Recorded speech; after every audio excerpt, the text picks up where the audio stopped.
Florida. So, Carol, take us through your reporting, because Trump would argue he's friends with everyone in Palm Beach. He has fundraisers and parties for everybody, and I'm sure he can't imagine why anybody wouldn't want him living there.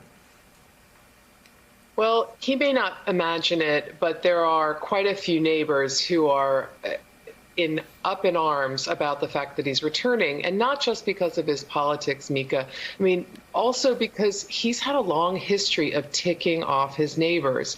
He tried to violate this 1993 agreement that we write about and that Dave described perfectly.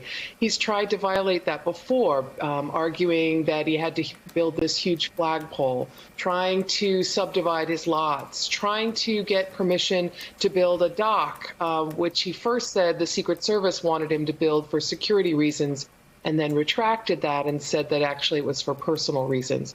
There's a lot of distrust in this community about Donald Trump because he has sued the town of Palm Beach when it tried to block him from dividing this property into residences. I'd say it's also important that Donald Trump's organization and the club have not so far consistently complied with the agreement that we're talking about. For every single year, Donald Trump is supposed to report how he's complying with that non-residency requirement by explaining where members live, explaining that they haven't stayed longer than 7 days consecutively. For 4 of the 20 years, he hasn't reported it. Another important thing, Mika, he has stayed at that club and visited it 30 times during his presidency. So he's already flouted that law pretty clearly.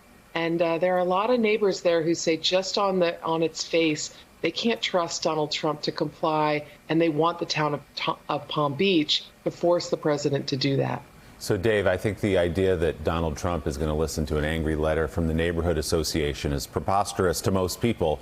So what is the recourse for Palm Beach? Are they going to go in and take a sitting president of the United States out of his own club and not allow him to live there? I mean, is that really on the board as a possibility? It's all about code enforcement, and the town of Palm Beach is known for very tough code enforcement. It's one of the reasons why so many rich and famous people move in. They have this quality of life there, and they could start fining him. They could drag him before the Code Enforcement Board. They could even press a nuclear option and try to revoke his occupational license, which would end Mar-a-Lago as we know it. Thanks for checking out MSNBC on YouTube, and make sure you subscribe to stay up to date on the day's biggest stories. And you can click on any of the videos around us to watch more from Morning Joe and MSNBC. Thanks so much for watching.